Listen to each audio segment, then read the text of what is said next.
recognizes and engages in full diplomatic ties with the State of Israel. You wouldn't think it would be, but apparently so. It's only the third one to do so. Israel has diplomatic relations with Jordan and diplomatic relations with Egypt.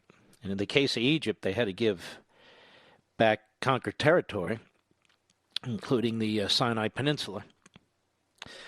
In this case, they're not giving any territory, so seems like a step in the right direction. I just want to know if the original peace deal from earlier this year is done. It's off the table. We've talked about it a lot. And so we just want to close that circle.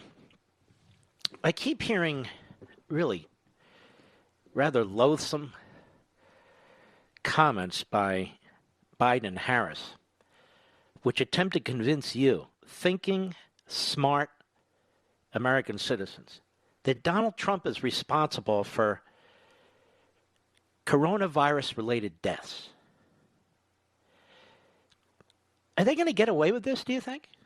Do you think enough of our fellow citizens are so gullible and stupid that they're going to believe that the President of the United States is responsible? Is he responsible for all the deaths in the rest of the world? And so what I've done, I commented on this briefly yesterday. I've taken a look at a piece that's written by Betsy McCaughey, an excellent piece of the New York Post.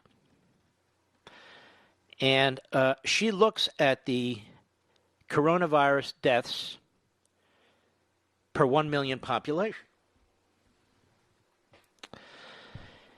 And the coronavirus deaths per 1 million population show that the worst instances of deaths, the largest number of deaths per million in the top 10 states, occur in 9 Democrat-controlled states. 9 Democrat-controlled states. 9 out of 10. This, in part, is why I believe Joe Biden and Kamala Harris won't take questions, although if it's the usual media there, they're not going to ask this question. So what are these 9 out of 10 states? What are the 10 states where the governors are all Democrats? New Jersey has the worst deaths per 1 million population. New York has the second worst. If you add the deaths in New York and New Jersey, even accounting for the intentional decision by the governor of New York not to count the total number of deaths from his policies respecting senior citizens in nursing homes, 50,000 of the 160,000 or so are from those 2 states alone. Almost 1/3. Next state, even though it has a Republican governor, it has its Democrat legislature, is Massachusetts. State after that is Connecticut. Rhode Island. Louisiana. I believe the governor there is Republican. I believe the governor there is Democrat. District of Columbia, Michigan, Mississippi, where the governor is Republican. And Illinois. New Jersey, New York, Massachusetts, Connecticut, Rhode Island. Those first 5 states are heavily Democrat, all in the northeast of New England. Louisiana, District of Columbia, Michigan. You know, when you look at Michigan and you look at New York and New Jersey and others, they've had some of the strictest rules, in some cases fascistic rules, of any other state. Of any other state. So New Jersey, New York, Massachusetts, Connecticut, Rhode Island, Louisiana, D.C., Michigan, Mississippi. What comes next? Illinois, Democrat. Delaware, Democrat. Maryland, Democrat, and a loser governor. So what is that? Top 12, top 14, top 15 states?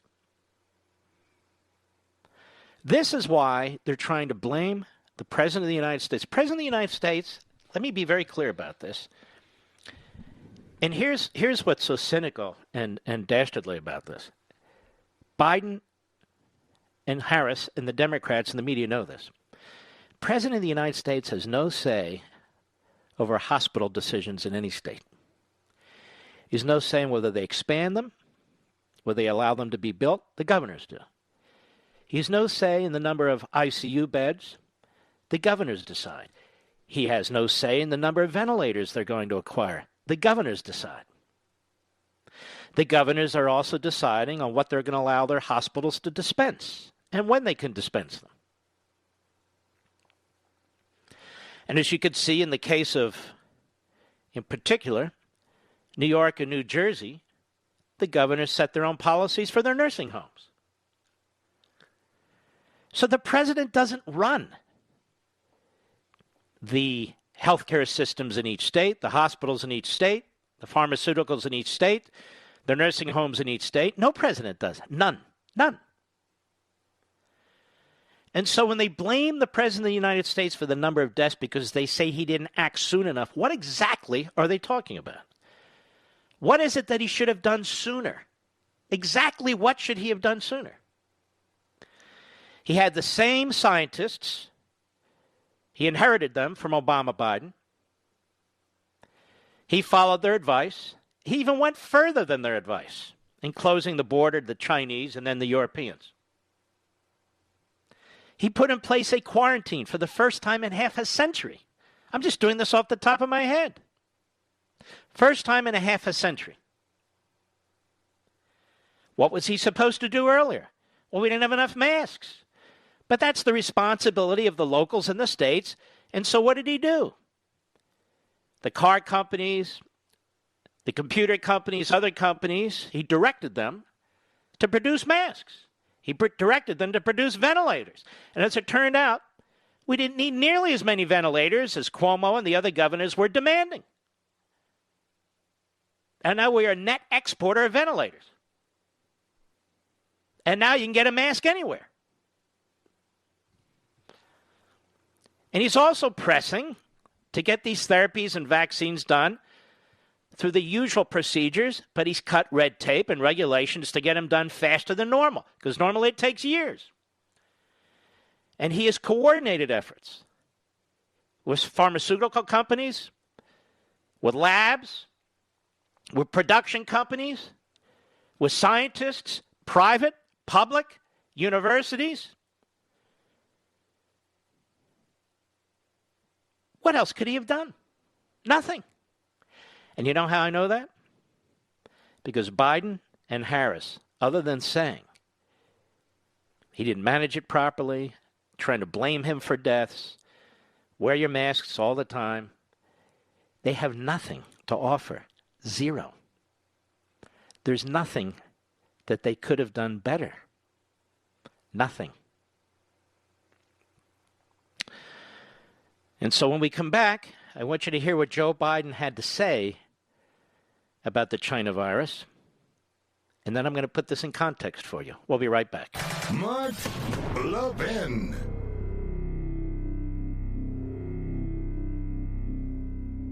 Now, I know you love freedom. How do I know that? Because you listen to my show. And my show and everything I do is all about preserving freedom and the form of government that secures it for us. It's the same with Hillsdale College, one of the very best truly liberal arts colleges in the nation. That's why I talk about them all the time, because Hillsdale is committed to pursuing truth and defending liberty. Hillsdale teaches stellar students to defend freedom, no matter what they major in, whether it's science or music or economics or business, whatever. Hillsdale teaches them how to defend liberty. And they do that for you, too, through their free monthly digest of conservative thought. It's called Imprimis. 5.4 million Americans receive Imprimis for free every month.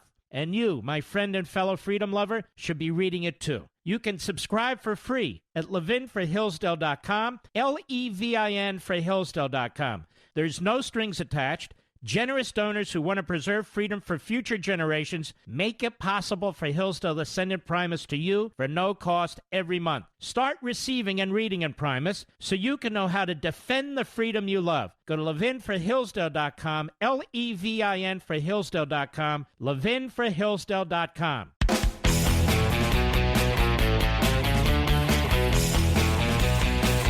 Now I'm going to show you how unserious but fascistic Joe Biden and his running mate Kamala Harris actually are. They want you fixated on masks.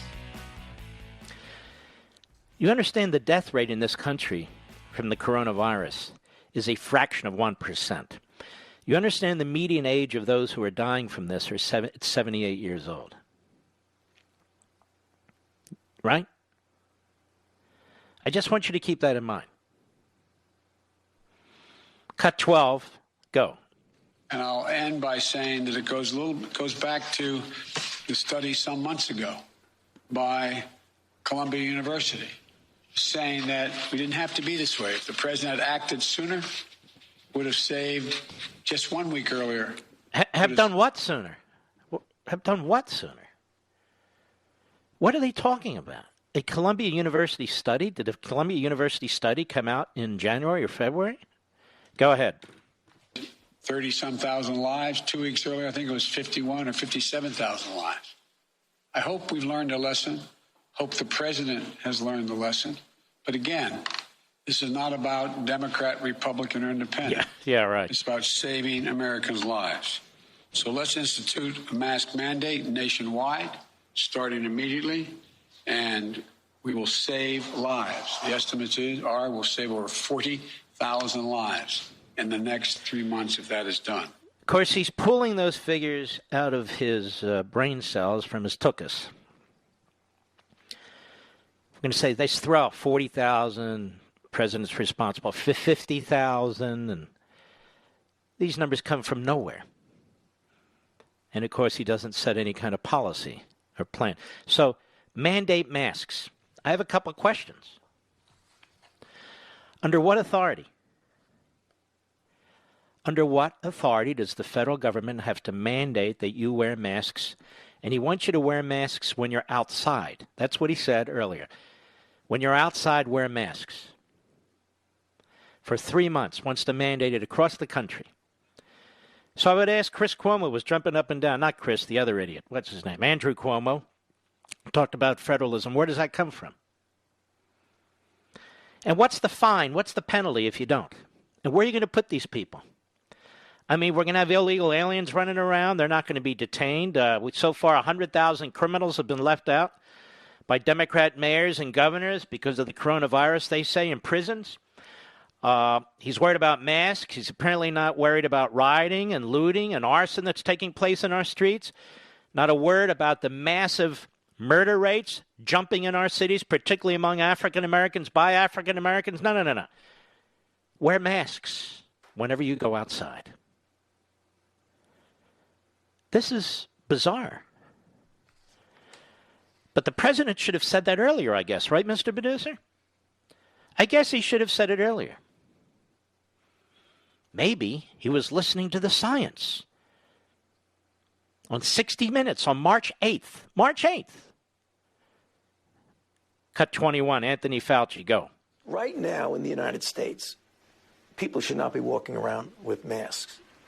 You're sure of it? Because people are listening really closely to this. Right now, people should not be walking. There's no reason to be walking around with a mask. When you're in the middle of an outbreak, wearing a mask might make people feel a little bit better, and it might even block a droplet, but it's not providing the perfect protection that people think that it is. And often, there are unintended consequences. People keep fiddling with the mask, and they keep touching their face. And can you get some schmutz sort of staying inside there? Of course. But when you think masks, you should think of healthcare providers needing them and people who are ill. So that's what the president was told, and the whole nation was told on March 8th. And notice Joe Biden doesn't condemn Anthony Fauci, the number one infectious scientist in the federal government for almost half a century. Apparently, they were both wrong. You don't need to wear a mask all the time when you're outside. Should farmers wear masks all the time, even though nobody's around them? It's so absurd. He has no constitutional authority to mandate it, and this is what worries me. I ask you a simple question.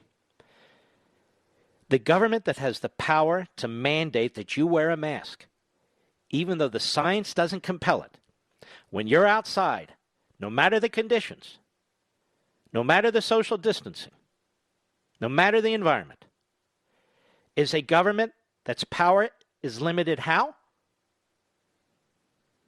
How is that power limited in any respect? It's not. And you know, as we like to talk about around here, it's the little things you better watch out for, because if they can mandate and control or make illegal the little things in your life, then they definitely can mandate, control, and make illegal the big things in your life. So there's no science that I'm aware of, Columbia or no Columbia, that supports the idea that on every occasion, every citizen, everywhere in the United States must wear a mask. And if we do so, 40,000 lives will be saved in the next 3 months. This is hocus pocus. This is flat earth stuff. And if anyone's to blame from the Biden camp and the Harris camp on the mask issue, it should be Anthony Fauci. If they really believe in their radical, non-scientific attempt to control society through masks of all things, then Fauci needs to be fired. I'll be right back.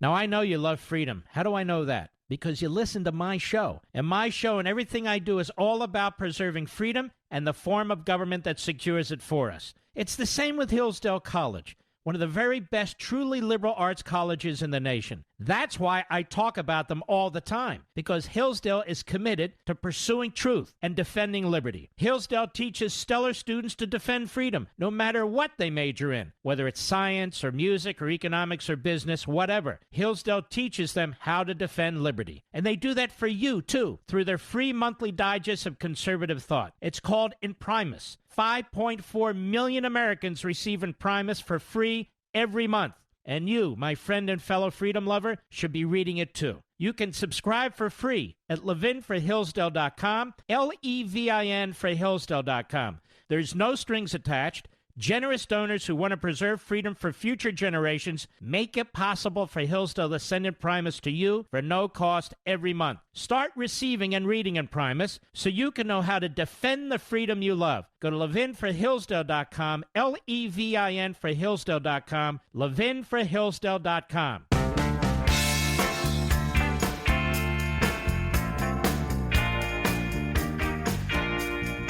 They can clone the others, but there's only one Mark Levin, and you can call him at 877-381-3811. So, this mask fascism, if you will, which has no scientific basis, at all times you have to wear a mask outside. How about if you're doing gardening, which I don't do? How about you're washing your car, nobody's around, you got to wear a mask? Then they want to hire thousands and thousands of people who are going to do keep tracing data. Do you know what that means? Data on you. Do you think that's a good idea?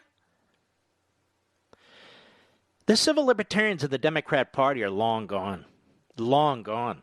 This is a police state party. For instance, there are things going on in this country. You wouldn't even know they're going on in this country if you listen to and watch and read about Biden and Harris. We have a Marxist mob in virtually every major metropolitan area, attacking our fellow citizens, looting our businesses, brutalizing our police, in some cases trying to burn down government buildings. They don't talk about it. They want to talk about masks. Because those are Democrats. They're going to vote Democrat. One of the co-founders of Black Lives Matter said the goal is to get rid of Trump. So they will join with any party to get rid of Trump. They'll join with Marxists, anarchists, violent people, looters, doesn't matter. They want to get rid of Trump. Fine by them. But they're not talking about anything relevant to what's going on in this country today. You know what their economic plan is? It's a Soviet-style centralized government. Take your wealth from hardworking Americans who are still working, nationalize your health care so you can't even have private health care, bring in millions and millions of competitors, illegal aliens into this country, let criminals out of prison so your neighborhoods aren't safe. They have no economic plan. They have a plan for big government. They have a plan to empower the Democrat Party. They have no rational economic plan.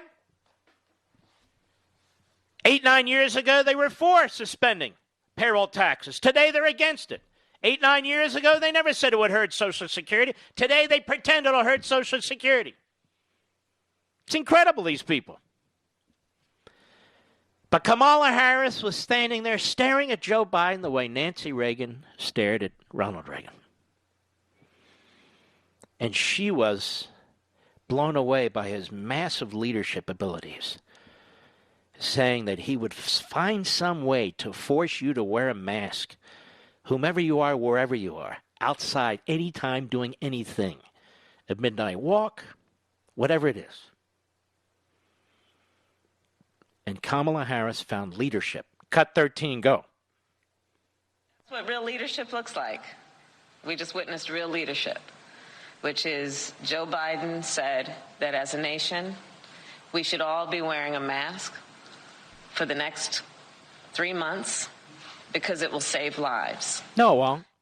If I wear a mask and I'm outside and there's nobody within 10 miles of me, how's that going to save a life, Mr. Producer?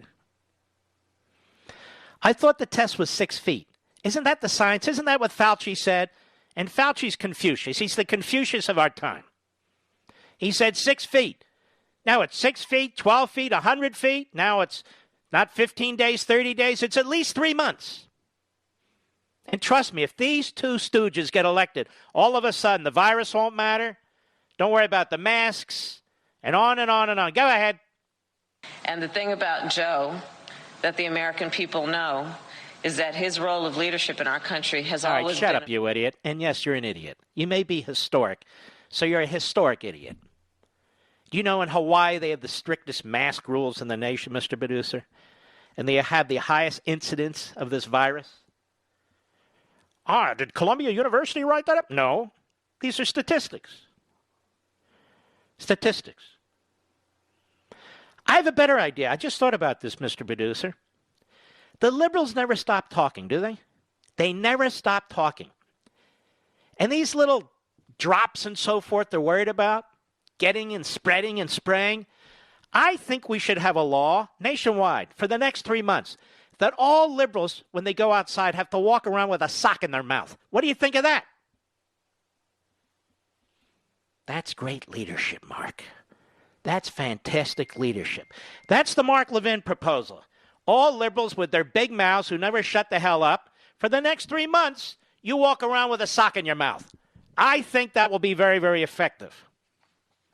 Plus, the rest of us can recover our sanity.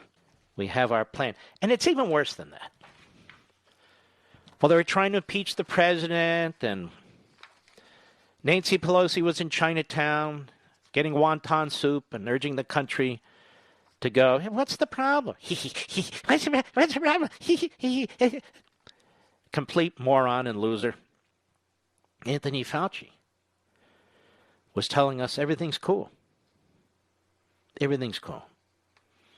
Remember Newsmax, January 20? When I do this to remind Biden, Harris, their sycophants in the media and otherwise. Here he is on Newsmax, January 21, with Greg Kelly. Cut 18, go. Bottom line, we don't have to worry about this one, right? Well, obviously you need to take it seriously and do the kinds of things that the CDC and the Department of Homeland Security are doing. But this is not a major threat for the people in the United States, and this is not something that the citizens of the United States right now should be worried about. All right, that's America's number one scientist, bureaucrat, right? Follow the science. But he doubled down, January 26th. Fauci with Katz Roundtable, John Castimittis. Cut 19, go. What can you tell the American people about what's going on? Should they be scared? I don't think so. The American people should not be worried or frightened by this. It's a very, very low risk to the United States. It isn't something that the American public needs to worry about or be frightened about, because we have ways of preparing, of screening, of people coming in, and we have ways of responding, like we did with this one case in Seattle, Washington, who had traveled to China and brought back the infection. And this is the guy the media hold up, and the Democrats are, where's Fauci? How come he's not standing on the podium with you, Mr. President? Why aren't you following the science there, Mr. President? He was, and he is. Then I interviewed the Fauci on March 22nd. Here's what he said about the president's handling of the coronavirus. I have no idea why the campaign's not using this. I have no idea, but I am. Cut 20, go. Have you ever seen this big of a coordinated response by an administration to such a threat, a health threat? Well, we've never had a threat like this, and the coordinated response has been, there are a number of adjectives to describe it. Impressive, I think, is one of them. Oh, impressive. And I thought Joe Biden said the president didn't act soon enough, so we have 50,000 deaths. You realize what a slimeball Joe Biden is, the way he went after Bob Bork, the way he goes after Clarence Thomas, just as our historic first is a slimeball, the way she went after Kavanaugh and the way she's gone after other people. That's all they know. You got two character assassins at the head of the Democrat ticket. And you have Kamala Spiro Agnew Harris. That's what you have. Go ahead. About all hands on deck is that I, as one of many people on a team, I'm not the only person, since the beginning that we even recognized what this was, I have been devoting almost full time on this, almost full time. I'm down at the White House virtually every day with the task force. I'm connected by phone throughout the day and into the night. When I say night, I'm talking 12, 1, 2 in the morning. I'm not the only one. There's a whole group of us that are doing that. It's every single day. So I can't imagine that under any circumstances that anybody could be doing more. Wow. Did you hear that, America? And that's the Fauci. That's Pope Fauci himself. Impressive, day and night, 24/7. I can't imagine anybody could be doing more, the entire team. But Joe would have done more. And we know he would have done more because in 2009, interesting when Kamala Spiro Agnew Harris was talking about the pandemic. What did she call a pandemic? It wasn't even a pandemic, whatever it was. It's interesting she didn't mention 2009 swine flu, H1N1, technical phrase. Because Joe blew it, and so did Obama. They screwed up royally. Can you imagine what they do with a real pandemic with the complexity of this one? Okay, I think we should all wear masks outside next 3 months, and I'll mandate it. How are you going to mandate it? I'll just say do it, and everybody will do it. And that's going to do it. That'll save 40,000 lives. How do you know? Well, what do you think I've been doing in the basement? I've been using my calculator. Oh. They throw out those figures because, let's be honest, most of their base is utterly stupid. Why else would they vote for them? But our independents and the college-educated white women in the suburbs, this stupid, we're about to find out. When you look at this, you can see every step of the way how the Democrats have mishandled this. The New Jersey governor, the Illinois governor, the New York governor, the California governor, the governor of Hawaii. We have the stats. We know who did what. Oh, it's not the governor of Florida. It's not the governor of Texas. Oh, I know. The media and the Democrats keep pointing to these big states because they tend to be red states. But they're not the ones. They're not the ones. Why didn't Cuomo act sooner? Why didn't Murphy act faster? Why didn't Pritzker? Act faster. Did they do the right thing? So now they think the answer is a mandate on masks. This will stop the virus. Tell me, does a mandate on masks stop the flu? Because if a mandate on masks stops the flu, shouldn't we be wearing masks during flu season? Flus are very contagious while we have vaccines. Vaccines are hit and miss, as we all know. Little kids die from the flu. So why haven't we been wearing masks all along? And so when you look at their idiotic non-science, their flat earth BS, and then you look at their economic plans, which will destroy what's left of an economy that's trying to break through and starting to break through, and then when you look at how they ignore what's going on in the city, how do you ignore burning cities? How do you ignore Marxist groups violently with weapons attacking federal law enforcement outside a federal courthouse? How do you do that? And what's their answer? Take the cops away. Take the feds away. In other words, it's our fault, not the fault of the Marxists. Because those Marxists are going to vote for Biden, Harris. That's why. Am I behind, Mr. Producer? Yes or no? We're good? Then I'll be right back. Mark Levin.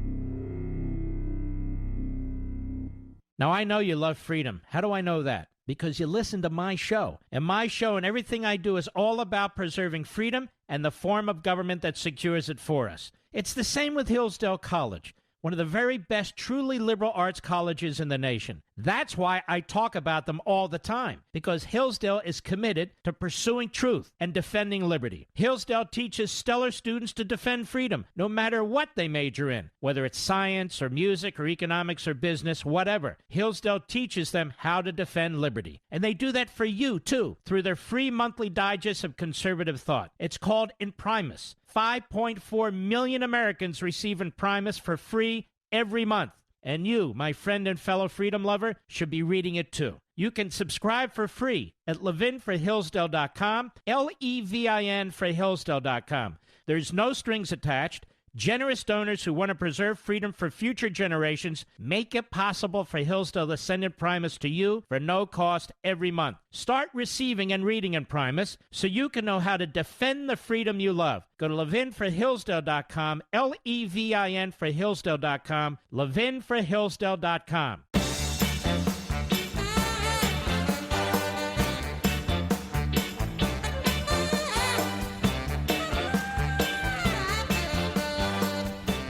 Don't forget, in the next hour, shortly after the top of the hour, we will have the ambassador to Israel from the United States, David Freeman, on the program to discuss what exactly took place with the United States, Israel, and the United Arab Emirates.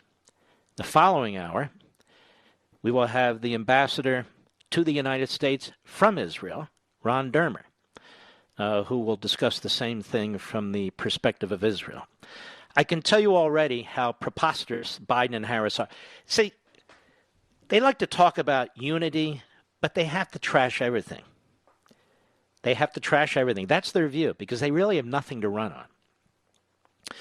And so the so-called Jewish outreach person for the Biden campaign is a laughable buffoon. He, of course, is a Democrat before anything else, a leftist before even a Democrat. What does he say? This shows that Biden's policies are working. Biden's policies are working? What policy? What policy? Does anybody know what he's talking about? By the way, I will not be here tomorrow. I'm not going on vacation. I rarely take vacations. I'm going to take one in a little while. I have to. I haven't had a vacation I don't know how long, but that's not the point. I have an event, an important one, scheduled for Friday, so I won't be here Friday. Who's going to be in, Mr. Producer? Doc Washburn, who does a great job. I like him very, very much. I heard him once on the radio. I said, that guy's good. And he is. He's very good. So I will not be here tomorrow. That said, Sunday, I have a fantastic Life, Liberty, and Levin. I feel like they're all great because I have guests who get to speak and inform us. One individual who's been tracking for years Kamala Harris's record as a DA in San Francisco and an attorney general in California.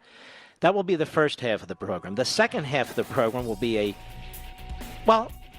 a political anal exam of how the media have covered all this with our buddy Joe Concha. It's going to be a fabulous show.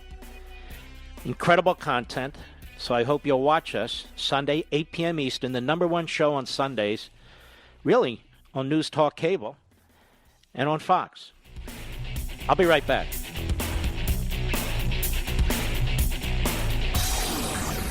From the Westwood One Podcast Network.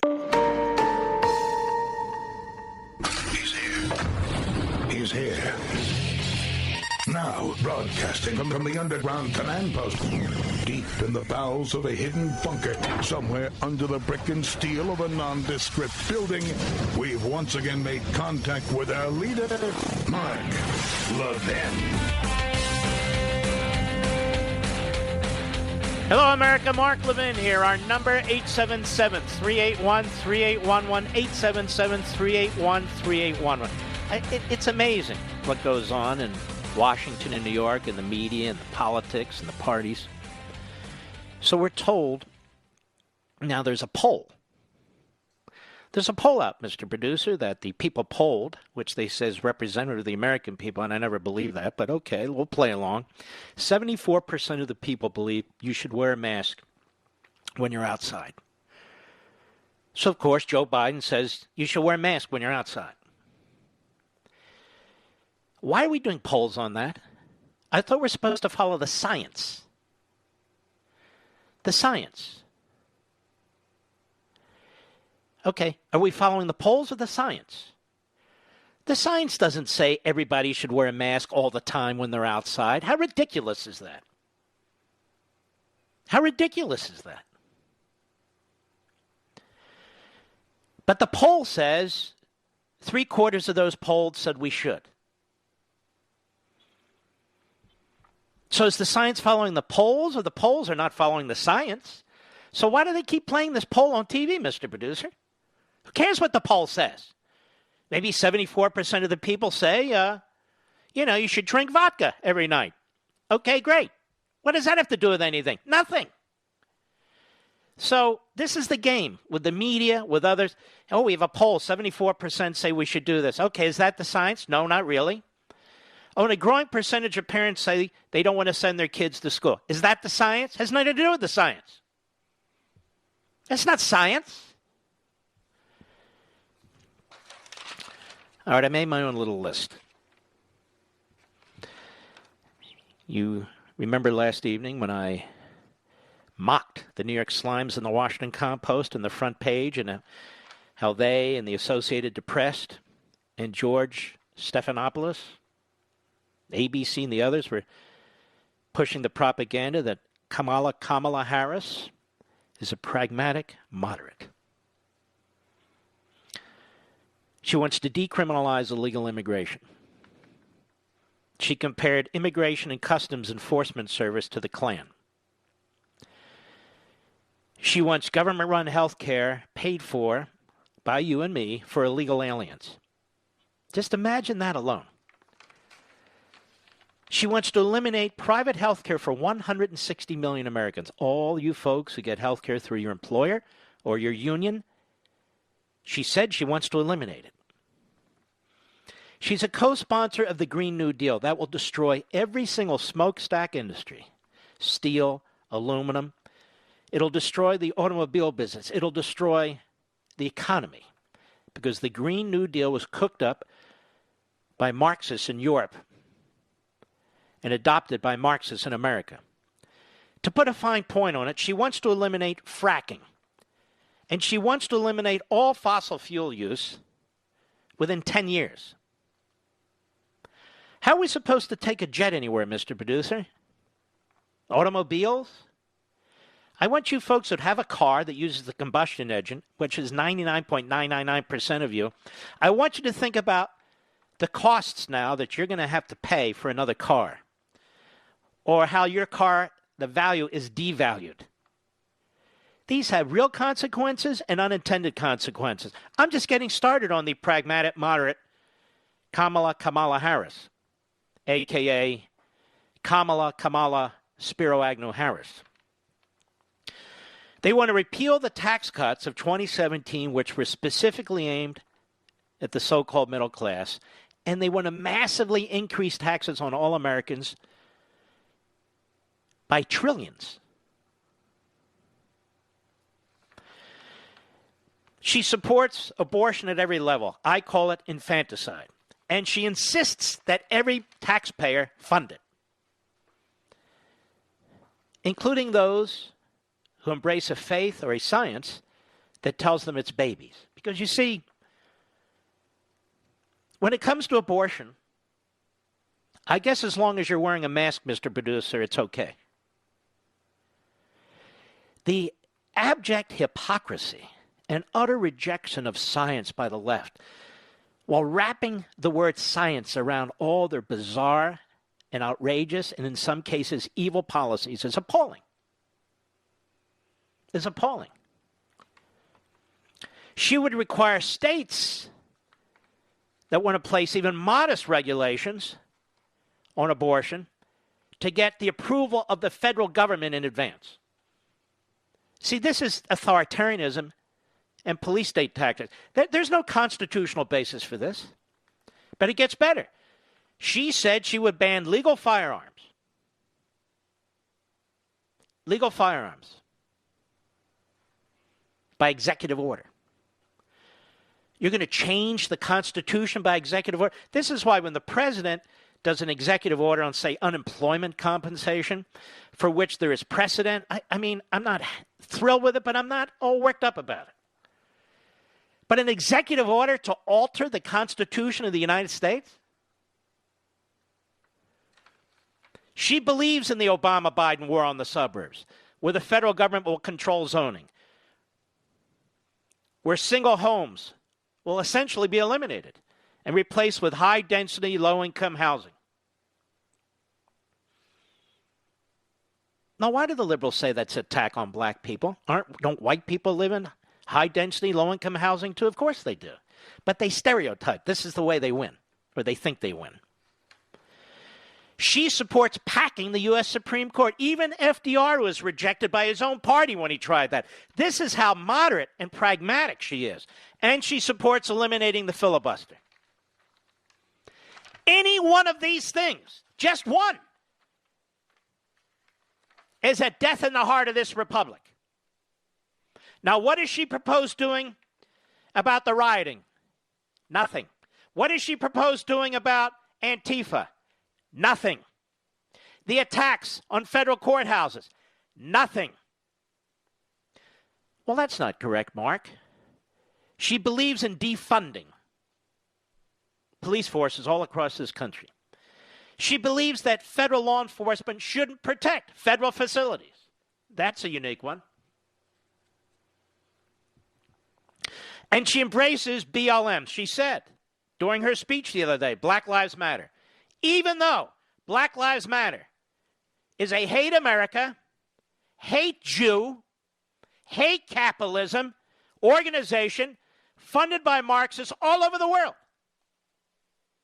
That's what that organization is. And I dare say that organization has created more havoc and dislocation in black neighborhoods than anywhere else. And it would appear from TV and so forth that many, if not most of its members aren't even black. Such is the nature of the Marxist movement. It's not particularly clever, but it knows how to play the media and the left. It knows how to do that. Now, we'll be back soon. Scheduled the ambassador to Israel from the United States, David Freeman, and next hour the ambassador from Israel to the United States, Ron Dermer. We'll be right back. Mark Levin.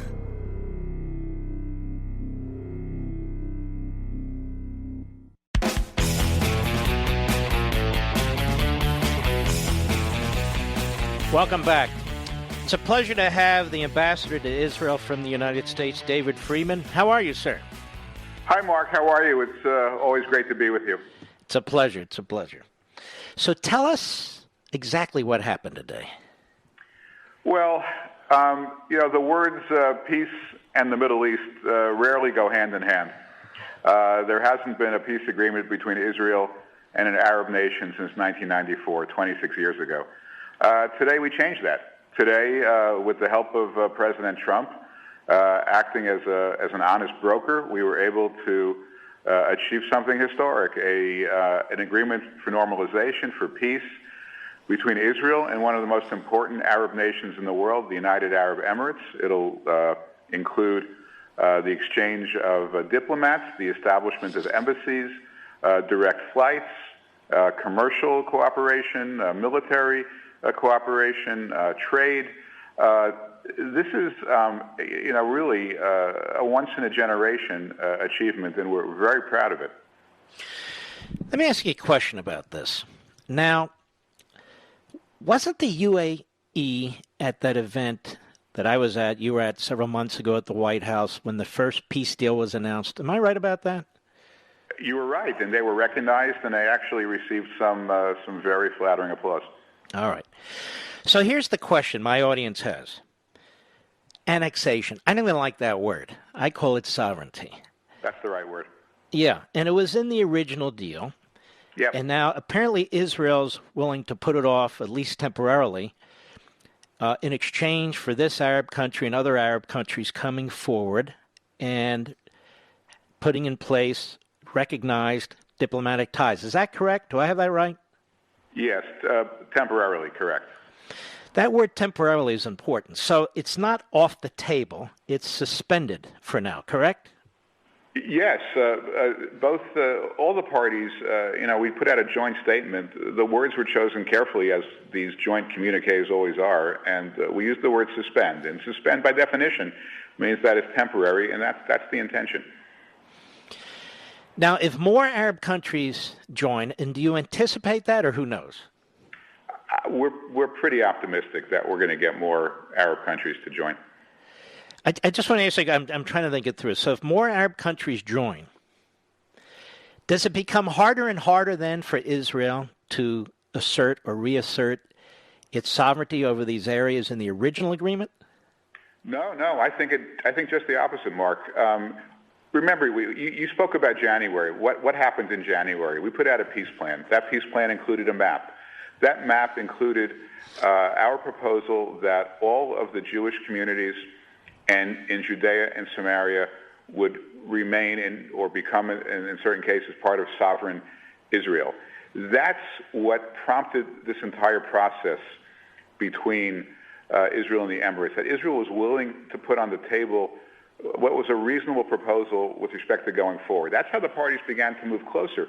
So they moved closer on a template that included Israeli sovereignty over all this territory. So the idea is this: it's almost impossible. It is impossible to do this at the same time.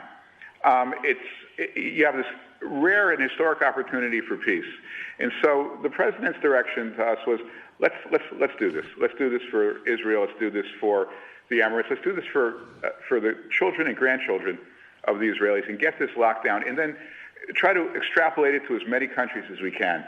Always recognizing in the background that the ultimate outcome here is going to be within the context of the president's vision for peace, which includes Israeli sovereignty over the Jewish communities in Judea and Samaria. So these are not in conflict with each other. They actually are complementary to each other. Let's look at the opposite side of this coin. Let's look at Biden and Obama. You know, their Jewish outreach guy. Basically, Biden took credit today for what you and the Trump administration accomplished. We had the worst relations with the state of Israel under Obama and Biden in my lifetime. We have the best relations with the state of Israel with Trump and Friedman and Dermer and Kushner and the rest, and, of course, Netanyahu. And are you concerned about what you're hearing from the Democrat Party and what you're hearing from Biden? I know you're a diplomat. Maybe you can't discuss this. But Biden immediately announced there will never be annexation. I'm opposed to it. And he credits everybody but the President of the United States. Doesn't this demonstrate that the President's foreign policy is actually effective as opposed to the prior administration? Well, yeah. I mean, the proof is in the facts. Look, the last administration had 8 years.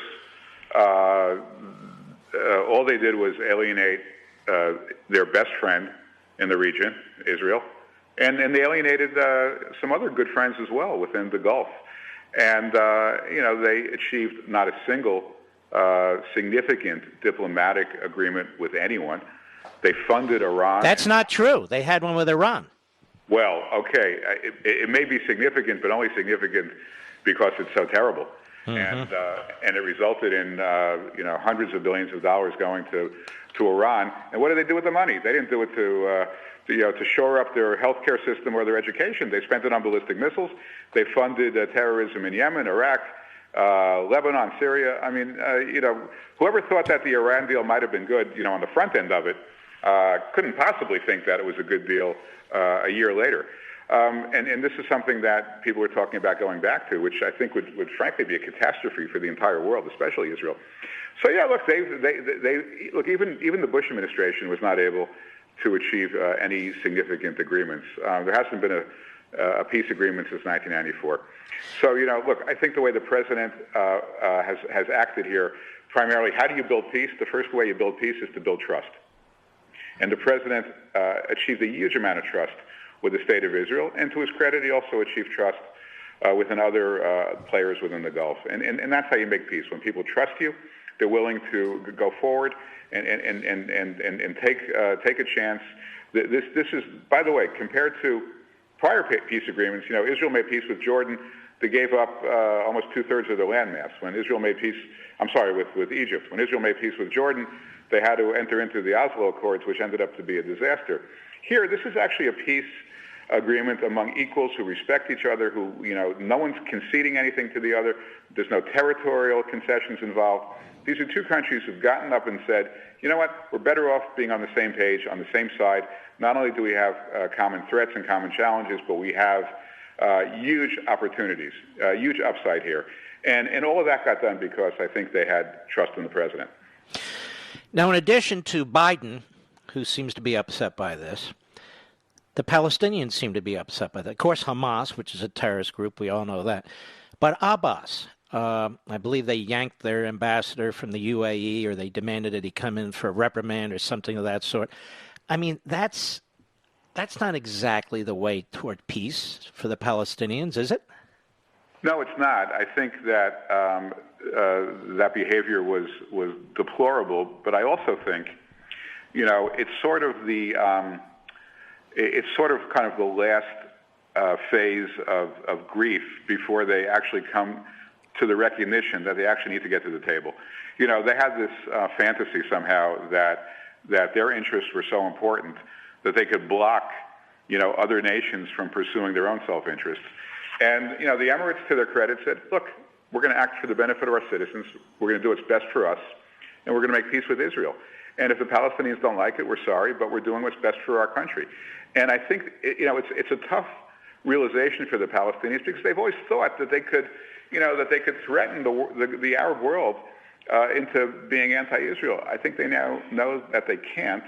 And I think that as that realization sets in, if they're at all paying attention, they need to understand that this signals to them time is not on their side. They need to get to the table and make a deal that protects Israel's security and gives some dignity to their people and ends their corruption. And I hope that signal is delivered to them. Hope they receive it that way. Mm-hmm. And I think ultimately they will. Thank you for all you do, David Friedman. Thank the President of the United States and his staff. And it's a very, very important day in American history, Middle East history, and in peace. God bless you, sir. God bless you, Mark. Thanks very much. All right, you take care. We'll be right back.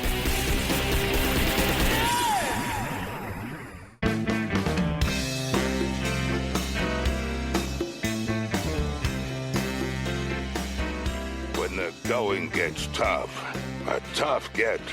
Mark Levin. Call him now at 877-381-3811. You have really historic leaders in the United States and Israel. President Trump, of course, you wouldn't know it if you follow the media, but by now you know the media is filled with a bunch of skunks. President Trump and Benjamin Netanyahu, Prime Minister Netanyahu. These are historic figures. Joe Biden can never be a historic figure. Kamala Harris, who they say is a historic figure because of her race and her genitalia, has done nothing historic. And God forbid, should they win, and should she move into the presidency, she'll be historic, all right. She'll be historic for the mayhem, the damage, the destruction that she imposed on the greatest nation on the face of the earth. And we should keep something else in mind. If those two win, God forbid, not only are we hurt in untold numbers of ways, but our enemies are empowered. I believe this. They're going to become more and more reckless. They're going to challenge us in more and more parts of the world. They're going to know that Biden is very weak when it comes to national security and foreign policy and military policy. They know his record very, very well. They know Kamala Harris is absolutely the same and without any experience whatsoever. You might say Donald Trump didn't have any, but Donald Trump had a lot of tough business experience. Not the same. Kamala Harris has no real-world experience. None.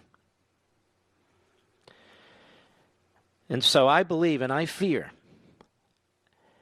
that if we lose this election, we not only lose our country in so many ways domestically, but we will lose our number one superpower status. You heard that here first. I believe it. You know, I use this phrase, Praetorian Guard. I've probably used it for 10 years to describe the media. I actually was told that a prominent contributor on Fox is starting to use that, Mr. Producer. Do you blame them? Shocking. And so you'll see these phrases used more and more. They're important terms. Language is important. Language is important.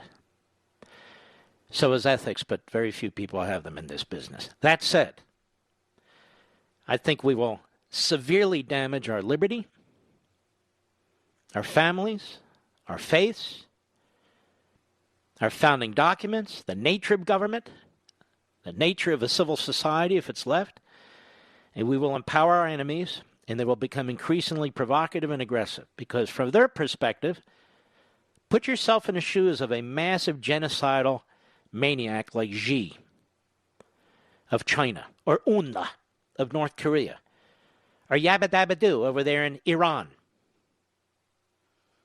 or Putin in Russia. They're going to see a Biden-Harris administration also as a historic opportunity. As a historic opportunity to advance against our best interests, which can be enormously dangerous. Enormously dangerous. I don't know about you, but I am sick and tired of the kind of campaign Joe Biden's running, where he won't take questions from press unless they are handpicked, and only a few. And these so-called press events where their questions are asked, I think that's happened twice in 3 months. And he skedaddles out of the room, and she skedaddles behind him like there's some kind of health issue if they take questions. And then I got to thinking also, as I often do, you have this pandemic going on. You have the economic consequences of this pandemic. You see it all over the world. You know, in the UK, their GDP dropped over 50%. Over 50%. Shouldn't Joe Biden, if he were a halfway competent candidate with a truly moderate agenda, be 20, 25 percentage points ahead, Mr. Producer? The latest average is 7 points. Trump is beginning to close the gap. Shouldn't he be 20, 25% ahead? If things are so horrific, and he's such a leader, and Kamala Harris is so historic, I mean, put things in perspective. You have to reject the media narrative, which is the Democrat Party narrative. You have to reject it and think for yourselves. And you do. And you do. They come out and make a big announcement today. Everybody should wear a mask when they're outside. Is that rational? Well, Columbia University says, Columbia University, oh, okay. If I go outside right now and there's not another human being within 100 yards of my home, I should wear a mask? Why? There's absolutely no basis for this. None. That's the science? It's not the science, that's the polls. And why are the polls that way? Because of the media. It's a circle, you know what? It's an irksome circle, Mr. Producer. It's a circle irk. You understand what I'm saying? Pretty much what it is. Biden's leadership today. Andrea Mitchell is seriously, she's a left-wing goofball at MSNBC. Now, let me ask you a question. Think about this. This woman has been a so-called journalist for half a century or so. And she's working at MSNBC, Mr. Producer? That's where people are supposed to start, at the bottom of the ladder. Not wind up at the bottom of the ladder like Brian Williams and Joe Amica. That's the bottom of the ladder. And that's where she ends up. If Andrea Mitchell were any good, even from a left-wing perspective, she'd be on a real network. Anyway, she's on MSLSD today. She has no serious reputation as a journalist anymore. She sold out a long time ago. Let's hear how she talks about the appearance yesterday of Biden and Harris. I think she had a chill going up. Don't you kind of miss Chris Matthews, Mr. Producer? I miss this guy. By the way, he would have to wear a spittle. What's that?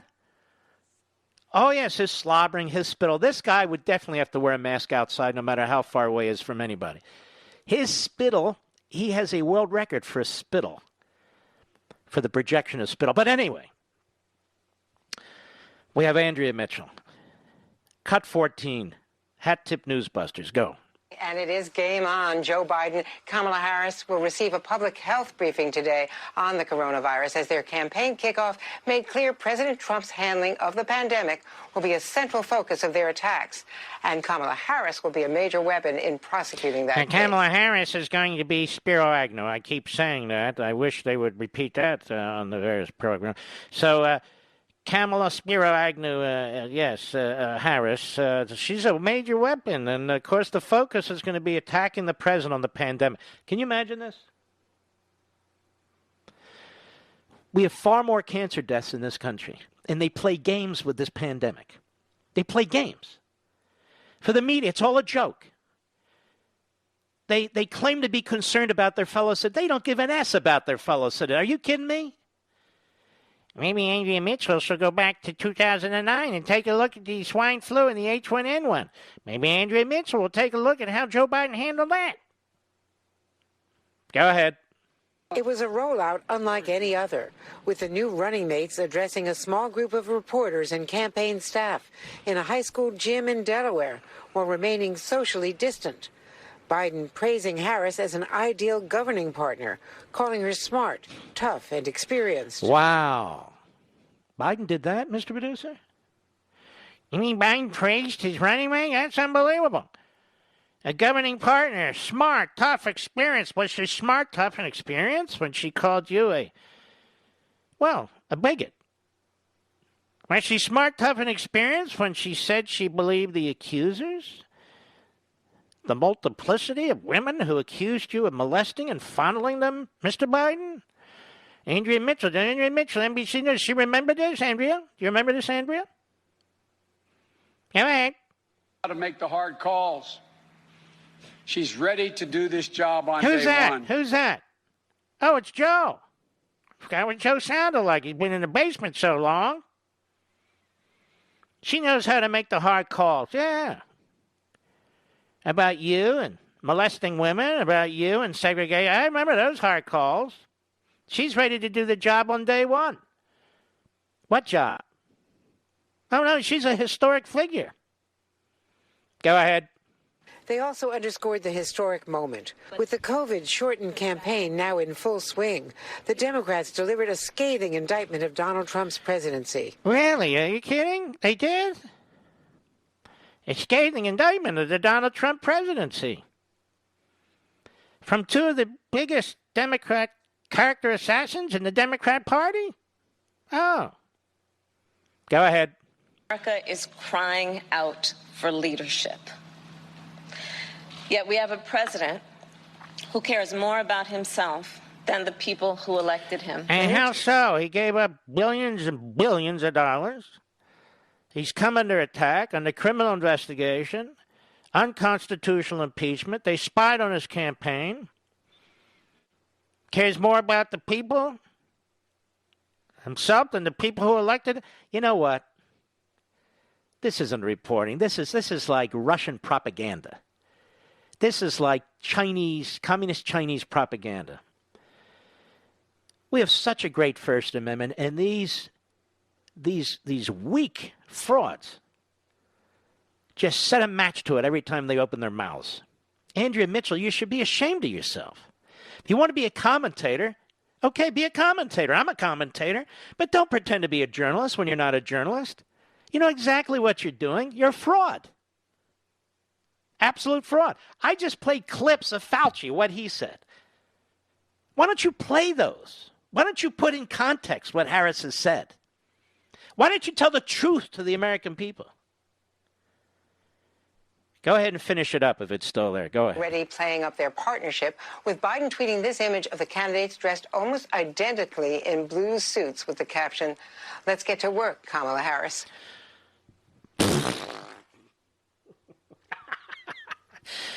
Those little suits, were they Mal suits? Mal suits? She's so taken. You know what amazes me also? You have a First Lady of the United States. She's probably the most beautiful First Lady in American history. Bar none. Classy.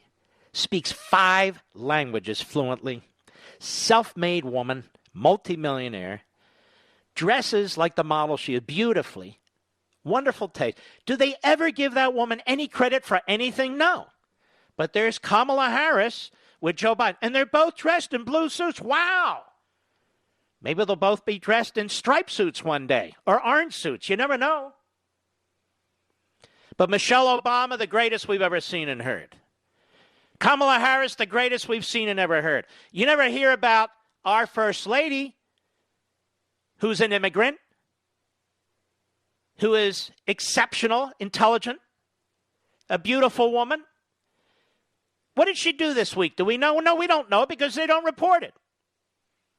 Michelle Obama pretends to grow an organic garden in the backyard. It's on 60 Minutes, for God's. Where do you put the tomatoes? Where do you put the apples? Oh, I put them in the center of the desk right here. See, would you like an apple? Sure. Ah, she's great. And Kamala Harris. Oh, we've never seen or heard anything like Kamala Harris. She's historic.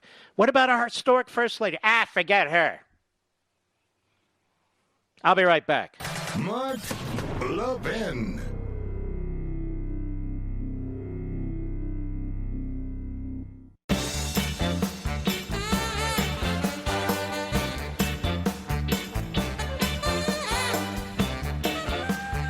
Mean I'm doing a radio show? Look at this. Washington Free Beacon. Federally funded nuclear weapons lab made white male employees participate in racial re-education training. So now we have re-education camps, ladies and gentlemen. They're taking place in kindergarten and throughout our public schools. They've been taking place in our colleges and universities. And now they're taking place in the bowels of the federal bureaucracy. Re-education camps. Where certain people learn to hate themselves and hate their ancestors, and certain people learn that they're superior or should be superior. In modern America.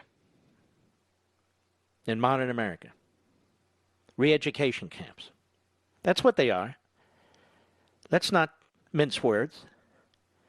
Re-education training. That's the whole cancel culture. What do you think that is?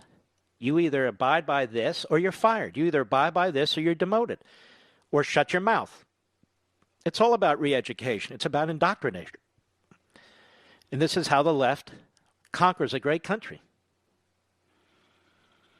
Re-education takes different forms. They're not taking place in our public schools right now because our teachers are striking without striking. It's an amazing thing to watch. Your taxes aren't going down. You're still paying. Who's your wireless provider? AT&T, Verizon, T-Mobile? What if I told you Pure Talk USA uses the exact same network as one of those carriers, the exact same towers, the exact same coverage, but literally costs you half the amount? You're being ripped off. Now, I know it sounds crazy, and when I first heard about Pure Talk, I thought, this is too good to be true. But no, it's true. Listen to what their customers are saying. Sarah from Abilene. The service is amazing. Love the price. The speed is quick. Eugene from Granbury. Since giving up AT&T, we really don't feel there's any difference in the level of service quality or accessibility. Look at the reviews. People love Pure Talk USA. Why? No contract, no excessive fees. Again, they do not rip you off. They're very fair. Right now, enjoy unlimited talk, text, and 2 gigs of data, all for just $20 a month. Is that what you're paying? No. The average person is saving $400 a year on their wireless bill. So grab your mobile phone. Here's what you do. Dial pound 250, pound 250, and say Mark Levin. Now, when you do that, you'll save $250 off any iPhone, including the brand new iPhone SE. Plus, you'll get the great Pure Talk service. Dial pound 250, pound 250, but say the magic words, Mark Levin, pound 250, Mark Levin. If you don't do this, you're just blowing money away. I don't know why people don't jump in. It's the same service, better customer service, but it's a lot cheaper. They figured out how to do it. A lot of you have moved over. It's a very, very good idea. Well, we had Andrea Mitchell. You know, you could do this all day with these idiots in the press, to be perfectly honest with you. Let's, when we come back, calling Kamala Harris angry and mean is a racist trope. Oh, I see. And her trying to destroy the very humanity of Brett Kavanaugh? Was she being racist too? Was she being sexist too? Get off that kick, will you? A grown man and a grown woman, they want to be president and vice president of the United States. This isn't about Kamala Harris and her race. It's not about Joe Biden and his mental sanity or lack thereof. It's about what's in the best interest of the American people. All the American people. All races, religions, sexes, and whatever they do with their genitalia. It's about America. I'll be right back. From the Westwood One Podcast Network. Ladies and gentlemen, this final hour of the podcast is sponsored exclusively by AMAC, the Association of Mature American Citizens. Now over 2 million conservative members strong, AMAC believes in and stands up for the values that we care about: faith, family, and freedom. Thank you for listening, and please support AMAC. And you can become a member at amac.us/join. He's here. Now, broadcasting from the underground command post, deep in the bowels of a hidden bunker, somewhere under the brick and steel of a nondescript building, we've once again made contact with our leader, Mark Levin.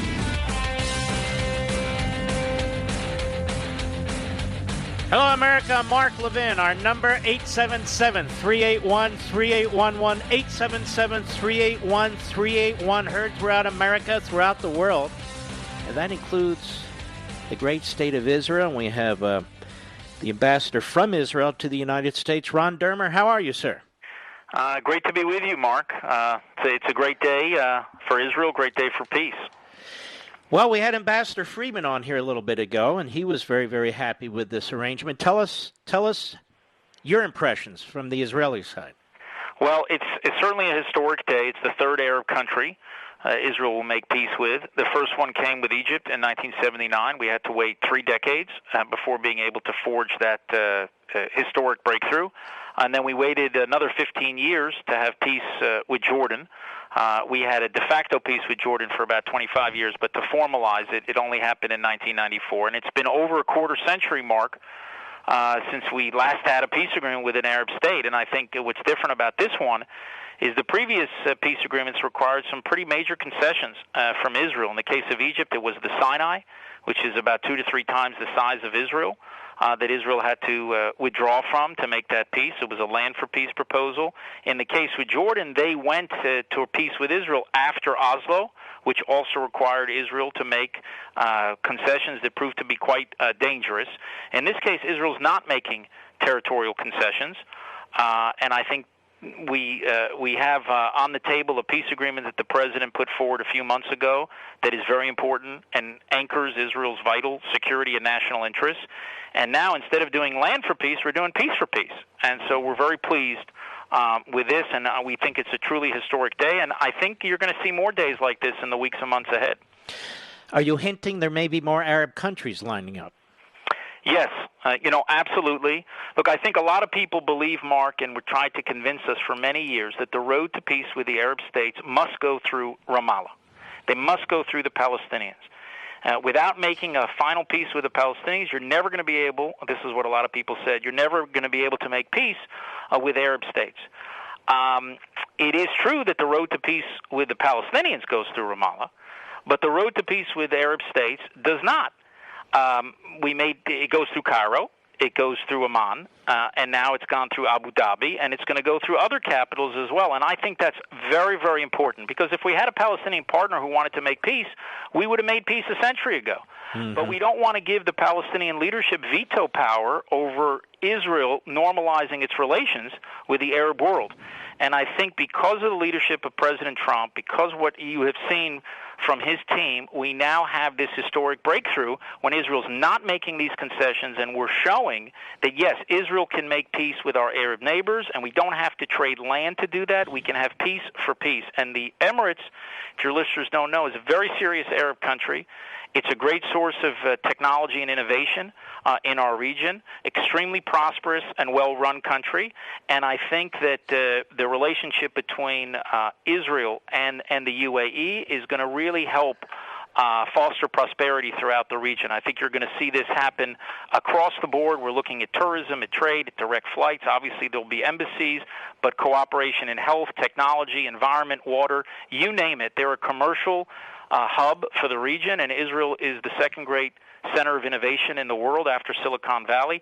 So I think here's the sky's the limit. And as I said, I hope that and expect that other dominoes will fall. And I think ultimately that will open up the door to peace with the Palestinians as well. Because when they understand that the Arab train is leaving the station, and I think here the Emirates are the first car, but there'll be other cars as well, maybe constructive forces within Palestinian society can emerge and say, enough with this rejectionism. We have to make a historic compromise with Israel, and we have to forge this peace for our own sake, and the Arab world is not going to join us in our rejectionism. And that's why I think this is an important day, not just for Israel and for peace with the Emirates.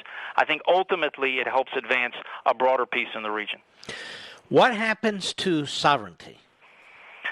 Well, the administration that backed our effort to push for to extend sovereignty to territories that the Trump plan designates as being part of Israel. Go back to January. The Trump administration puts out a plan.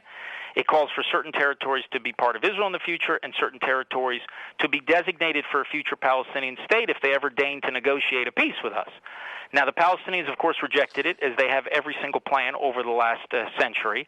And then we said, okay, they're rejecting it, but we want to move forward with the United States. And the U.S. backed our effort to extend sovereignty to territories that the Trump peace plan designates as being part of Israel, and asked us to set aside territory that would be designated for a future Palestinian state in case they ever decided to negotiate a peace with us.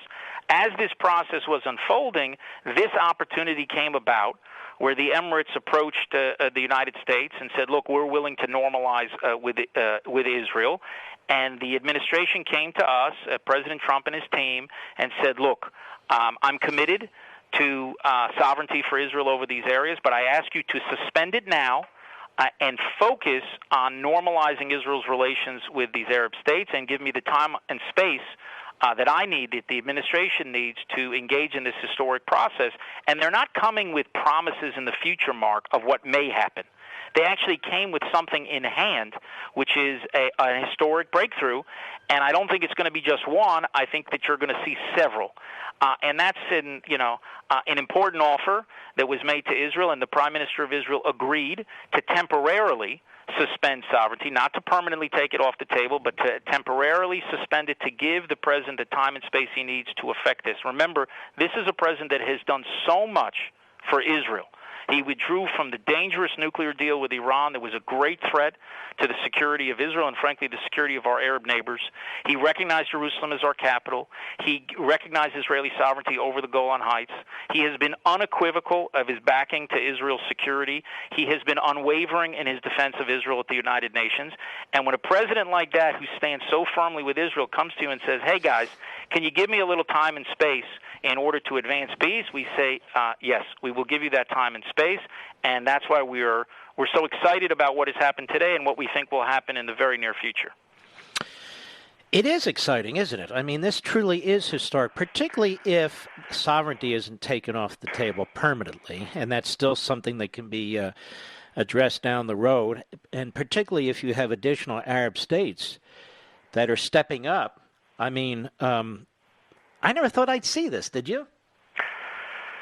Yeah, I did. I actually thought that it was possible because we've seen a change happen in the region over the last several years where the Arab states recognize that Israel is not an enemy but is a potential ally in confronting common problems. They see the dangers of Iran. The empowering Iran, before President Trump changed the policy, the empowering Iran, frankly, brought a lot of those Arab states closer to Israel. Because of a common danger that we face. The dangers of not just the Shia radicalism of Iran's regime, but also Sunni fanaticism. You saw that with al-Qaeda, which was 1.0. You have ISIS that's 2.0. They're worried about 3.0. Then they're concerned that the United States is leaving the region. And when they look around and they see, here he's got this very dangerous Iranian tiger and very dangerous ISIS leopard, what's coming next, and the 800-pound American gorilla is, leaving the building, they look over to a country like Israel and say, wow, this is a country we can rely on. It's a very strong military and economic and technology power in the region. We are confronting Iran. In many places in the region, actively militarily confronting Iran as we've had to take action in Syria and in elsewhere in the region, and I think that has brought us closer together. But what would happen, Mark, is that for 70 years, many of these countries have poisoned their populations against Israel. For 70 years, 7 decades of poison, it is hard for them to turn on a dime. But because of the window of opportunity that the president opened up, I think by his peace initiative and by his backing, frankly, of Israel's move towards sovereignty, he actually opened up a window and a door, I should say, for the Emirates to now come through. And we seize this opportunity. And as I said, I think we're going to see more to come. Well, it's very exciting. And it's been an absolute... I hate to be the bearer of good news from the Middle East. It happens, it happens once every quarter of a century, but I think it is good for peace, and I think it's also very good for the confrontation vis-a-vis Iran, because I think lining up moderate Arab states with Israel, I think, sends a very strong message. This is definitely a bad day for Iran, for Iran's regime. They're very disappointed in the deal. The Palestinians are very disappointed. I was just going to say, Mr. Ambassador, we know about Hamas, but Abbas and his people, they either told the UAE ambassador to leave or they yanked him in to admonish him. I forget which one. At least right now, they're not really interested in peace right now. They certainly don't act like it, do they? No, it's pretty amazing that you have the Palestinians rejecting any Arab state making peace with Israel. This has been the problem. This is what I said, where they hoped that they would have veto power over an Israeli rapprochement with any country in the region, that anything has to go through Ramallah, and it was absurd. And I applaud and commend, Israel commends Mohammed bin Zayed, the leader of the Emiratis, for basically taking this historic step. And we hope and we expect that other is other Arab countries are going to also take this step, and send a message to Ramallah, you don't have veto power over our relations, that we want to have, they should say, we want to have relations with Israel. And I think that's what they said in doing this move. So this is a very big deal. The Palestinians, unfortunately, were against it because he says, hey, you just took away our veto power. But I hope other countries will follow. I think there are several possibilities in the region, and I think with the U.S. Leadership, with President Trump's leadership and the support of his very effective team, I think Jared Kushner should get a lot of credit for what has happened in setting this up. And Avi Berkowitz, who's the peace envoy, did a terrific job behind the scenes. Another thing that happened here, Mark, that people don't know about is that nobody knew this was happening until right when it happened. The secrets are usually not kept that well in the Middle East, but I think it speaks to a very tight-knit team that we're focused on getting the job done, and it was a great breakthrough for us, and I hope that this will continue, as I said, in the weeks and months ahead. And you and your boss, the Prime Minister, are way too modest. Couldn't have happened with you guys without you guys too. So, congratulations, Ambassador Dermer, and it's been a pleasure. Thank you.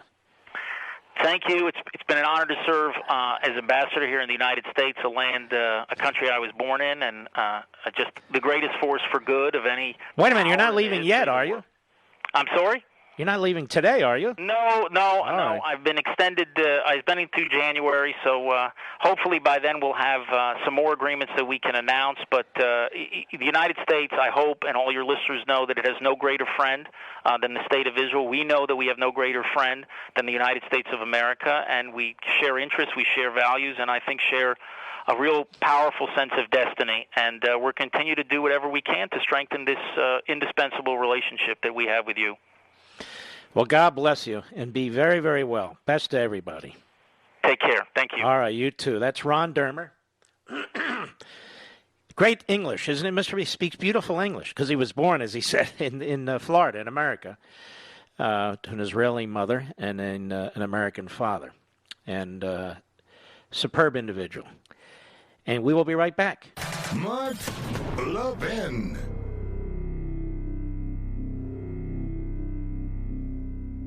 AMAC, the Association of Mature American Citizens, is one of the fastest-growing organizations in America, now over 2 million conservative members strong, and I'm one of them. AMAC believes in and stands up for the values that we constitutional conservatives care about. More than talk, AMAC fights. A full-time presence in Washington, AMAC pushes back against reckless spending, disasters like Medicare for All, and the expanding reach of the federal government. And beyond advocacy, joining AMAC gives you access to a wealth of benefits and discounts, including special member-only rates on car insurance, travel discounts, cell phone plans, and a hell of a lot more. And if that's not enough, you'll get AMAC's bi-monthly magazine, full of insightful articles on issues that matter to most of us, we conservatives. As I said, I'm an AMAC member, and you should be too. Join today at amac.us. That's AMAC.us. Stop supporting the liberal agenda that the other 50-plus organization has been pushing for. Join AMAC instead. AMAC.us.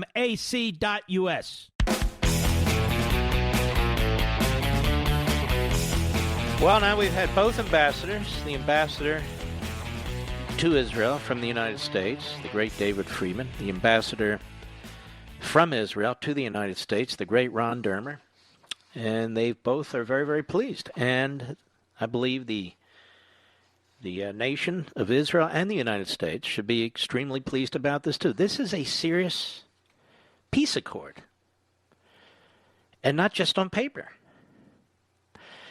And it's being downplayed all over the media, Mr. Producer. Again, it's historic, and the media do not want to give credit to the administration.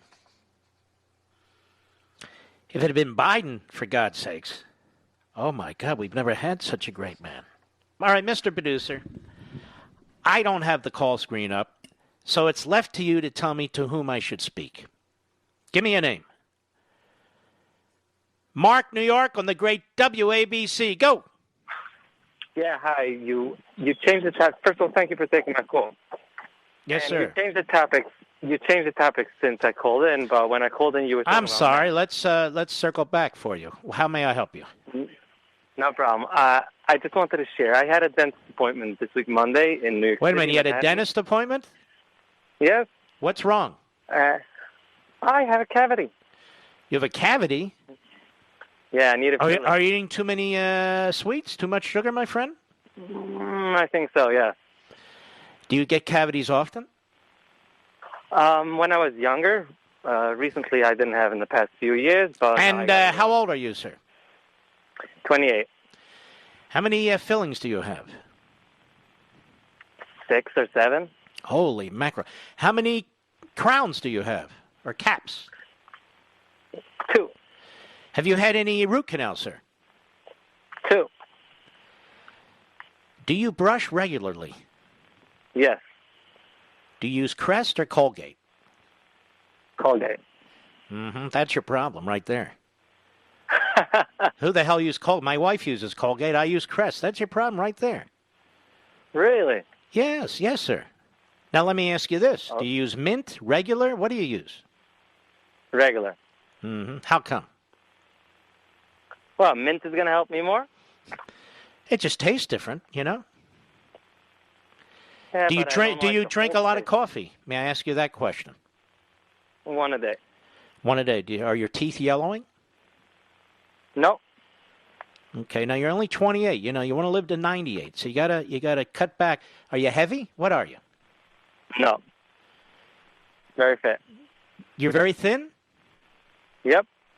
A thin guy with rotting... Are your teeth rotting, sir? No, right now they're all in good shape. It's like more than 8 years that I haven't seen a dentist just for checkups, but I haven't seen a dentist for any work. You haven't seen a dentist in 8 years? I said for checkups I went in, Oh, but I didn't need it. I didn't need any work to be done in more than 8 years. All right, my friend. Did you have a question? Yes. Well, Well, we're out of time now, sir. I'm going to carry you over because I want to hear your question. I'll be right back.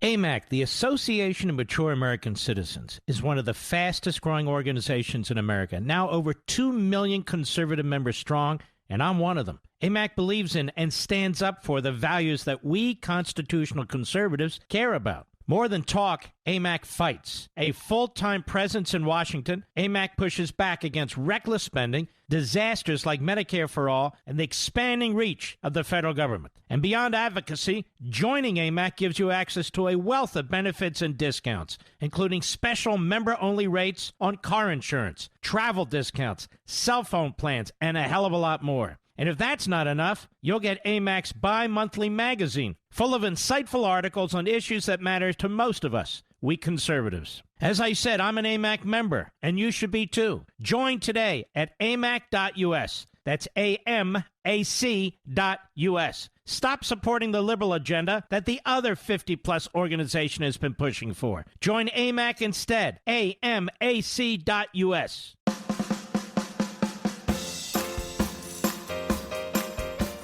Mark Levin doesn't just read the news, he makes the news. Call the Mark Levin Show now at 877-381-3811. Back to Mark in Manhattan, New York, the great WABC. Go. I had this dentist appointment, and I was told Yes. over the phone that due to COVID-19, Yes. you have to be exactly on time, and everyone has the exact time and a 10-minute window before and after to make sure that there's no 2 patients in the office at the same time.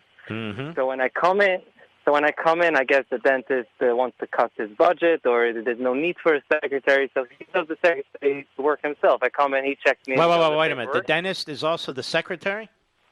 Right now, I guess he has less patients, and he wants to cut his budget. So he did the check-in, the paperwork, and then he takes me into the room in the back, and he does the work. So when I come in, he tells me, put on a mask. So I look around, I see it's me and the dentist. So I ask, are you going to work on my mouth with a mask on? He said, no, but you're in the waiting room now. So I said, but come on. So he said, listen, they could come in here at any given time, and if there's a patient in the waiting room without a mask, they take my license away. So this makes absolutely unbelievable. No sense. What I want to ask you, do you think they intentionally make us comply with stupid things that make no sense? And if so, why? I think some of these governors and mayors and some of these so-called health departments are enjoying their power. I really believe they are. I think they're enjoying their power. Some of them are earnest. Some of them are out of their minds, like Joe Biden. But we already knew that. We should wear a mask anytime we're outside. Mark, does that make any sense to you? No. Same way it doesn't make sense to wear a mask with my dentist that a few minutes later he was as close as it gets to my mouth. Of course, and I don't blame the dentist, He's stuck. Yeah, he wants his license. Yeah. Are people leaving your community? They're getting the heck out of there? I don't see anyone, but I'm hearing a lot, especially from those who own those who own the apartments. The vacancies are going up, and they're moving out. Isn't it horrible? What's 4 or 5 short months? What's happened in New York City? It's unbelievable. Unbelievable. I used to walk the streets in Brooklyn, in Manhattan, freely. I don't walk it at night. I just don't. You're Orthodox Jew? Yes. I actually met you once. Wasn't it fantastic? Fantastic is an understatement. Well, thank you, sir. But do you wear identifiable clothing and so forth? Yes. Okay, so you would be attacked. You wouldn't be safe. Thank God I never had it on me, but I'm afraid to go out. Isn't that horrible? At least. Good Lord. Well, Mark, you're a great sport. I appreciate it. Keep in touch, and God bless, okay? Good luck to you. Thank you so much. All right. Elaine Healy is a great hero, medical doctor, New Rochelle, New York, director of medicine, I believe, at a particular nursing home, and she is the hero who called this program. What was that, Elaine? Was that March 25th or 26th? Good evening, Mark. It was March 26th, the day after Cuomo issued that directive. And you called this program, and even though there was a piece in the Wall Street Journal, we sent this thing national, didn't we? Yeah, well, you certainly did. Well, thanks to you. You called this program. I couldn't believe what you were telling me. I couldn't believe that Cuomo had ordered individuals who are not in the nursing homes, who test positive for this virus, ordered nursing homes to take them. I said, you're pulling my leg, right? And you said, no, I'm not. Unbelievable. Right. And now they're lying about the numbers, and he doesn't want an independent investigation. Tell me about that. Well, Mark, here's what I think. I think that the number of individuals who perished in the nursing home is much greater. As horrific as has already been reported, I think it's significantly higher, and there's a lot of reasons for that. There was a screw-up with respect to how death certificates were completed. The Department of Health, amazingly, did not even collect this information about nursing home deaths until the middle of April. I know you're not going to believe that, but it's true. They didn't collect it until So the middle for of 3 April. weeks, at a minimum, they didn't count. Correct. And when, because I think, it's perhaps because of the momentum that was generated from your show, people started to catch on, the other, members of the press, and they started asking him and Dr. Zucker about these matters in these press conferences. So there was a mad scramble in mid-April to collect the nursing home death data, and a single day, over the course of a single afternoon, the nursing homes had to give this information to the Department of Health. There was no definition of how the criteria for the definition of presumed COVID deaths. So any doctor who thought someone may or may not have died of COVID had, the opportunity to complete the death certificate however they wanted. But more significantly, Mark, a lot of people, in my observation and in the observation of other medical directors, a lot more people died in these facilities than were reported as either presumed or confirmed COVID deaths.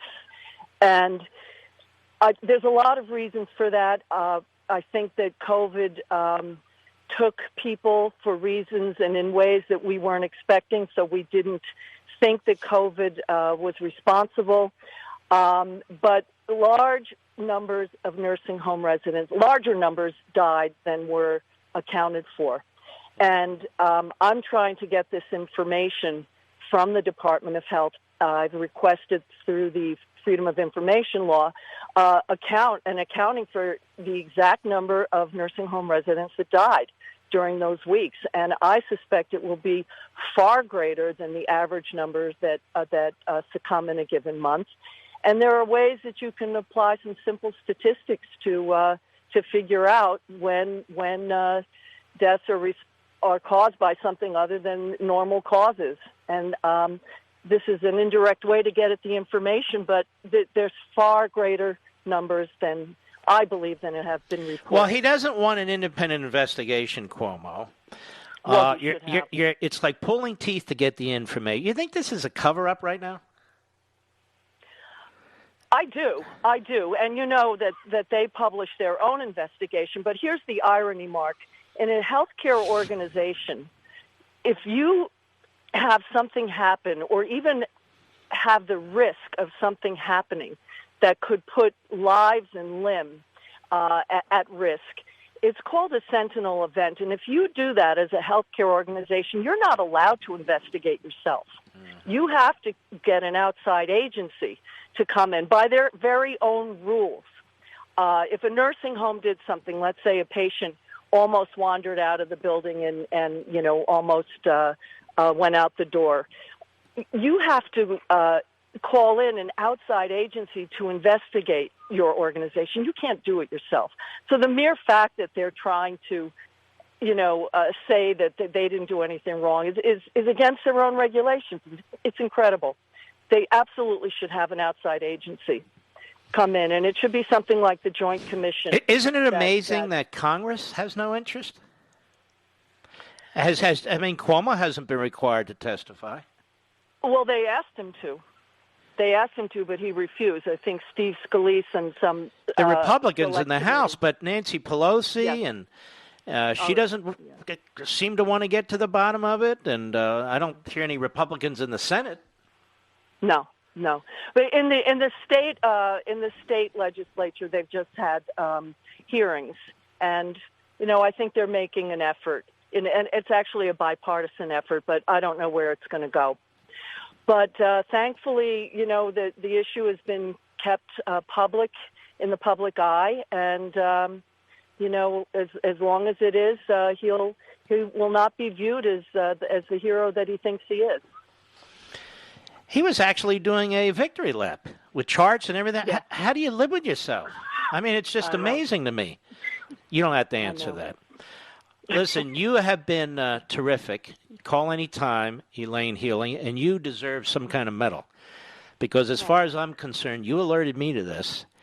And this has been an issue that we have focused on a great deal, particularly after you spoke to us for several months after that. So I want to thank you very, very much. Well, thank you for all you do, Mark. And God bless you. And you as well. Just terrific. Just terrific. Ari, Stamford, Connecticut, the great WABC. Ari, go. Hey, Mark, big fan, long-time listener. Listen, you're not Avi Berkowitz, are you?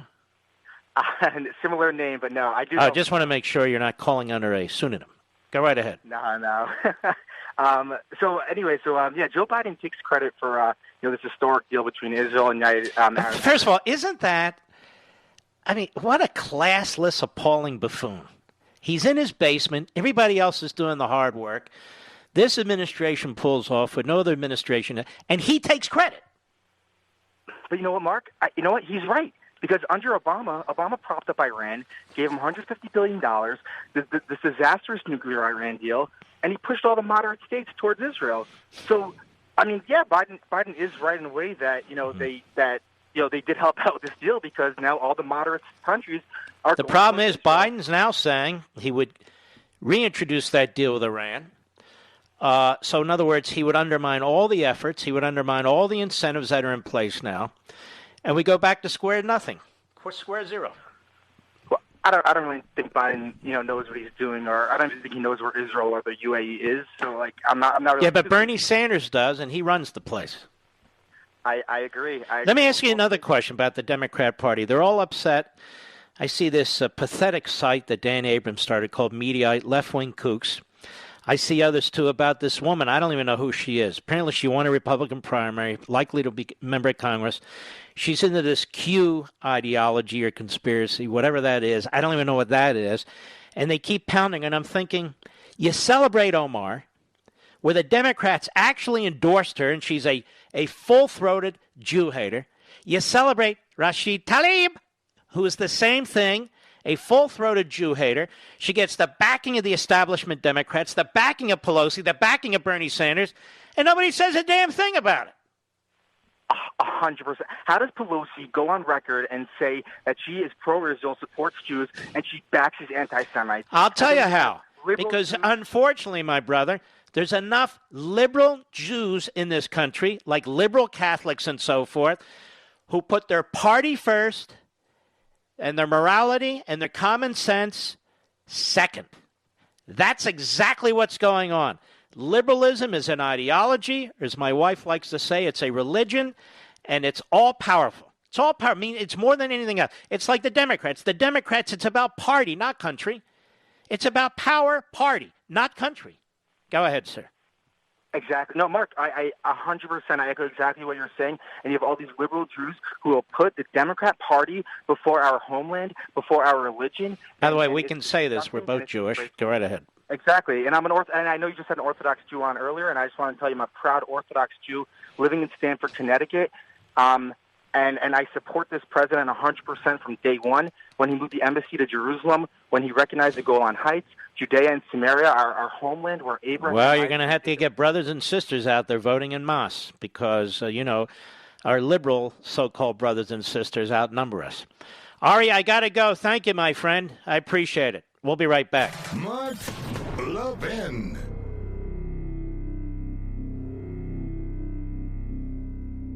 AMAC, the Association of Mature American Citizens, is one of the fastest-growing organizations in America, now over 2 million conservative members strong, and I'm one of them. AMAC believes in and stands up for the values that we constitutional conservatives care about. More than talk, AMAC fights. A full-time presence in Washington, AMAC pushes back against reckless spending, disasters like Medicare for All, and the expanding reach of the federal government. And beyond advocacy, joining AMAC gives you access to a wealth of benefits and discounts, including special member-only rates on car insurance, travel discounts, cell phone plans, and a hell of a lot more. And if that's not enough, you'll get AMAC's bi-monthly magazine, full of insightful articles on issues that matter to most of us, we conservatives. As I said, I'm an AMAC member, and you should be too. Join today at amac.us. That's AMAC.us. Stop supporting the liberal agenda that the other 50-plus organization has been pushing for. Join AMAC instead. AMAC.us.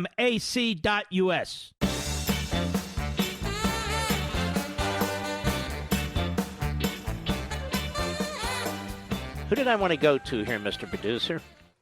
I think I wanted, yes, Mark, Manhattan, New York, the great WABC. Go right ahead, sir. Mark, Kamala Harris says we have to wear masks, but she slipped. She said we have to wear masks for the next 3 months. She said 3 months. If we look at the calendar, 3 months just happens to take us exactly 1 week past the election. Mm-hmm. It's also the beginning of the flu season. It took Kamala Harris only 1 day on the stump, accidentally to reveal the left's fraudulent plan to use the pandemic as their only strategy for winning the election. For the left, there will be no pandemic after the election. They just want mail-in ballots before the election.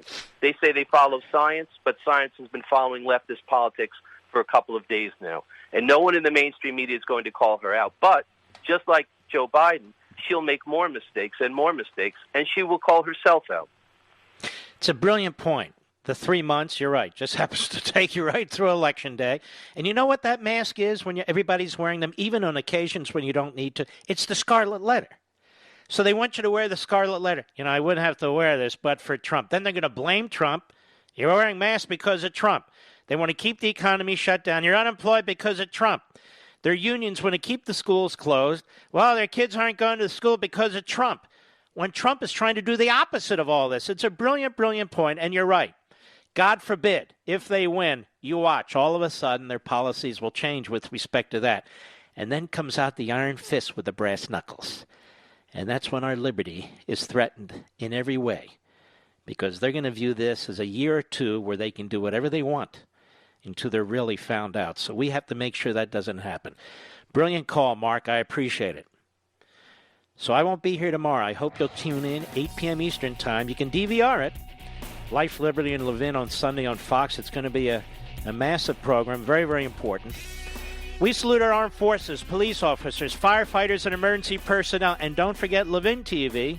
We have a great Levin TV tomorrow night, too. All right, folks, you be safe, and God bless each and every one of you. Keep your chins up.